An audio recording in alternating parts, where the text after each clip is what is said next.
اللہ تبارک و تعالیٰ کے حبیب صلی اللہ تعالیٰ علیہ وآلہ وسلم نے ارشاد فرمایا، اپنے مسلمان بھائیوں کے عیبوں کو تلاش نہ کرو، کہ جو اپنے مسلمان بھائی کے عیب تلاش کرتا ہے تو اللہ اس کے عیب ظاہر فرما دیتا ہے، اور اللہ جس کے عیب ظاہر کرتا ہے وہ ذلیل و خوار ہو جاتا ہے، چاہے وہ اپنے گھر ہی میں کیوں نہ چھپا پڑا ہو۔ جو اللہ پر ایمان لایا، اللہ نے اس کی عزت کے تحفظ کا اہتمام فرمایا ہے، یعنی جو دین اور اسلام کو قبول کرتا ہے، ہمارا دین اسلام اس کی عزت کی حفاظت فرماتا ہے اور اس کے اصول بیان کرتا ہے۔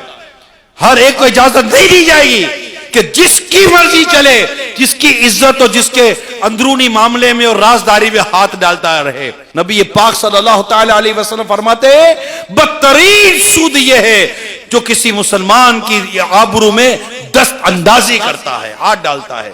مخالفین ہوتے ہیں، یہ تو بدقسمتی کے ساتھ ڈھونڈ رہے ہوتے ہیں، اس کے گھر کا کوئی راز پتہ چل جائے، اس کے کاروبار کا کوئی راز پتہ چل جائے، یار آپ کا کتنا ہی وہ مخالف ہے، آپ کا کتنا ہی کمپیٹیٹر ہے، ایک مسلمان تو ہے یار، تمہیں خدا سے ڈر نہیں لگتا یار کہ تم کسی کی بہو بیٹیوں کو، ماں بہنوں کو، اس کی عزت کو اس طرح بے دردی کے ساتھ پامال کرتے ہو صرف اپنے مفادات حاصل کرنے کے لیے؟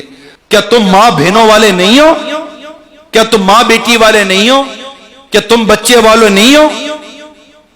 کیا تمہیں خدا کی ناراضگی سے ڈر نہیں لگتا کہ اگر اللہ ناراض ہوا، میں نے جس طرح فلاں کی بیٹی کو، فلاں کی بیوی کو، فلاں کی بہو کو، فلاں کے بیٹے کو، فلاں کی شخصیت کو جس طرح میں نے اللہ تعالیٰ کی اجازت کے بغیر ذلیل و رسوا کیا، کیا تمہیں ڈر نہیں لگتا کہ اللہ تبارک و تعالیٰ نے اگر تمہارے عیب ظاہر کر دیے اور تمہیں رسوا کر دیا تو تمہیں کون بچائے گا؟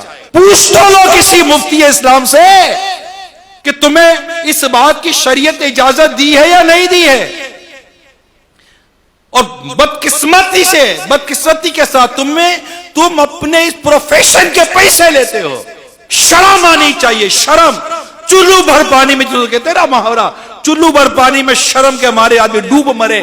میں ایسا گندا اور غلیظ قسم کا انسان ہوں جو بلا اجازت شرعی اللہ کے بندوں کے عیب ڈھونڈتا ہے، ان کی برائیاں ڈھونڈتا ہے، ان کی کمزوریاں ڈھونڈتا ہے، نہ اس کی بیٹی کو چھوڑتا ہے، نہ اس کی بہو کو چھوڑتا ہے، نہ اس کے بیٹوں کو چھوڑتا ہے، نہ اس کے کاروبار کو چھوڑتا ہے، نہ اس کے بچوں کی امی کو چھوڑتا ہے، نہ اس کو چھوڑتا ہے، نہ اس کے گھر بار کو چھوڑتا ہے، ڈھونڈتا رہتا ہے کہیں اس کی کمزوری مل جائے، پرچار کروں، شور مچاؤں، وہ ذلیل ہوگا، میری عزت بڑھے گی۔ ارے تف ہے ایسی عزت پر جو کسی مسلمان کو بلا اجازت شرعی اس کو ذلیل کر کے ملتی ہو۔ تو اگر مسلمان ہو میری بات کو سمجھو، اپنے آپ کو اس بڑے بول سے نکالیے کہ جناب ہم بھی جانتے ہیں۔ ارے کچھ بھی نہیں جانتے، کپڑے ناپاک ہو جانا، آپ پاک کرنا بھی نہیں جانتے۔ آپ خود اپنے کپڑے ناپاک کو پاک نہیں کر سکتے، کسی کے ناپاک کردار کو پاک کیسے کرو گے یار؟ خود آپ کے اندر گناہ اور برائیوں کی ناپاکی بھری ہوئی ہے، کسی اور کو پاک کیسے کرو گے یار؟ آپ کا اپنا دل مسلمانوں کی عزتوں کو پامال کر کر کے گندا ہو گیا، آپ معاشرے کو صاف کیسے کرو گے یار؟